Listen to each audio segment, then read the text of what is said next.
Hello and welcome to another one of these ADD videos. Today we're going to look at the concept of completing the square.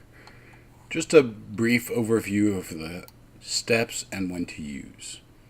So when do I use the completing the square technique? Well, one time is whenever you're asked to go from a general form to its standard form.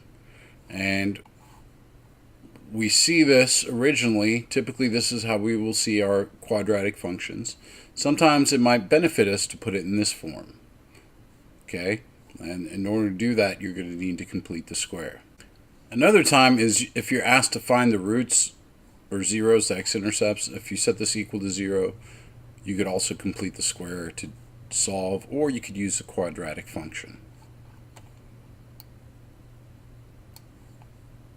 What are the steps to completing the square?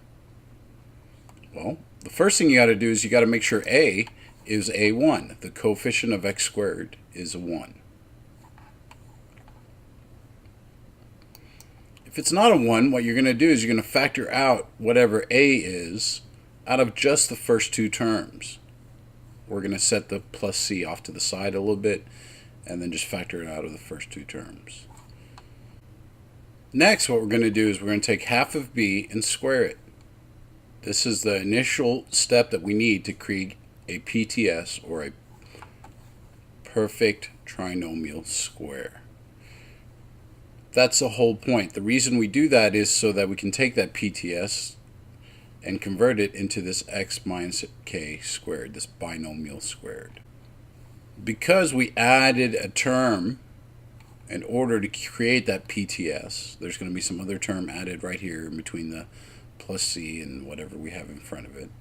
We need to balance it out somehow. And that all depends, do we have a y equals here on the left side, or do we have a number on the left side?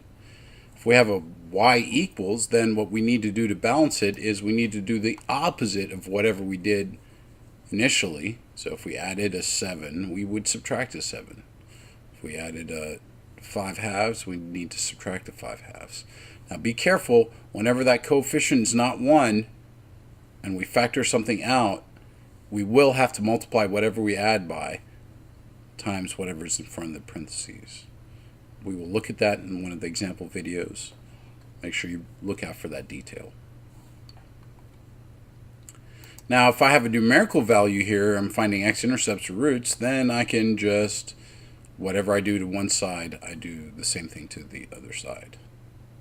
Okay? But if it's a y, I need to do the opposite on the same side of the equal sign. Alright? And then once we do that, we can convert that perfect trinomial square into this binomial quantity squared.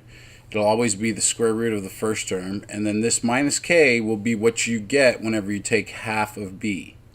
Always, half of b, just the number part, not the x, will be right here.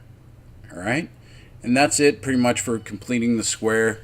I'm not going to bog you too much on this concept video. It's easier to visualize it when you're seeing an example being done. So check out the beginner, intermediate, and advanced videos. And as always, try to practice as much as you can to understand this material. I hope I've clarified your doubts enough for you to try a few of these. Practice, practice, practice. Thanks for watching, and have a great day.